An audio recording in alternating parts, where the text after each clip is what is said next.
কোনো শিল্পী অসুস্থ থাকলে, কোনো শিল্পীর যদি কোনো প্রবলেম হয়, হসপিটাল, পারিবারিক, আমরা সবসময় টেক কেয়ার করি শিল্পীদেরকে। এফডিসি আমাদের শিল্পী সমিতির নির্বাচন 3 তারিখে, জুলাই 3 তারিখে। এফডিসি তো খুবই জমজমাট পরিবেশ, দেখতেই পাচ্ছেন, আপনারাও দেখছেন। আর আমি এবার প্রথম নির্বাচনে দাঁড়িয়েছি। আমার প্যানেল হচ্ছে শিবাসনের জয় চৌধুরী প্যানেলে। এবার প্রথম আমি কার্যনির্বাহী পরিষদে আছি। সবার কাছে দোয়া চাচ্ছি, ভালোবাসা চাচ্ছি, ভোট চাচ্ছি। খুব ভালো লাগছে।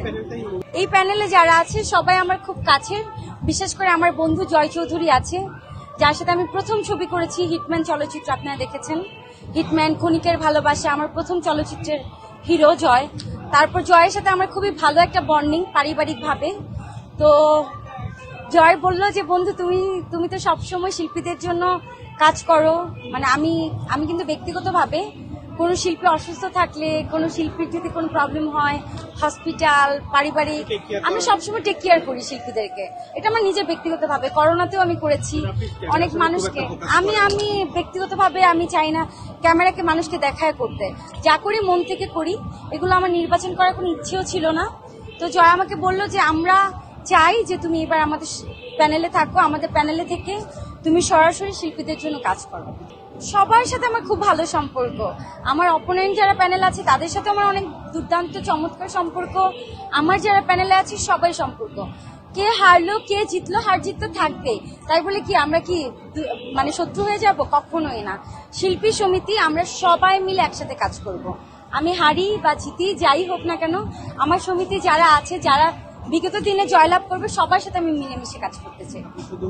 আচ্ছা, আপনারা তো জানেন যে আমাদের চলচ্চিত্রের কি অবস্থা। চলচ্চিত্র যদি সেই সোনালী যুগ থাকতো তাহলে আজকে হয়তো অনেক বেশি কিছু হতো।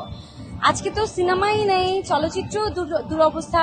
তো এর মধ্যেও যে আমাদের সমিতি টিকে আছে, আমরা টিকে আছি, আজকে এফডিসিতে এত মানুষ আসছে, ভিড় করছে, আমি কাজ করে যাচ্ছি, আমাদের মতো হয়তো আরো 8-10টা শিল্পী কাজ করে যাচ্ছে, এটাই তো অনেক বড় পাওয়া ভাইয়া।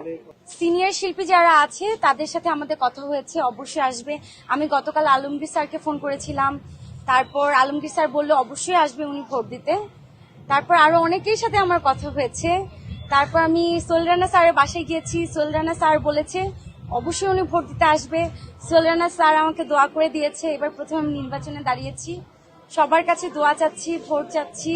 তারপর শাবনুর আপুর সাথে আমার কথা হয়েছে, শাবনুর আপু দেশের বাইরে আছে, আপু আমাকে দোয়া করে দিয়েছে।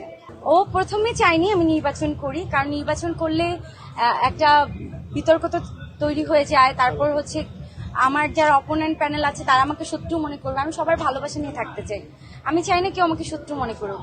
এই জন্য প্রথমে নির্বাচনে দাঁড়ানোর কোনো ইচ্ছেই ছিল না। তারপর যখন জয় খুব করে বললো, তারপর সাজিলকেও রাজি করালো, আমাকেও রাজি করালো, তারপর ভাবলাম যে ঠিক আছে নির্বাচন করি। আর আমার শিল্পীদের মুখের দিকে তাকিয়ে এখন আমরা সবাই যদি গা ঢাকা দেই, সবাই যদি দূরে চলে যাই, তাহলে আমাদের সমিতিটা কে দেখবে, আমাদের দায়িত্বটা কে নেবে? আমরা সবাই যদি লুকিয়ে থাকি তাহলে তো কেউ দায়িত্ব নেবে না। কাউকে না কাউকে তো দায়িত্ব নিতে হবে। এজন্য মনের ভিতরে সাহস নিয়ে নির্বাচনে দাঁড়িয়ে গেলাম।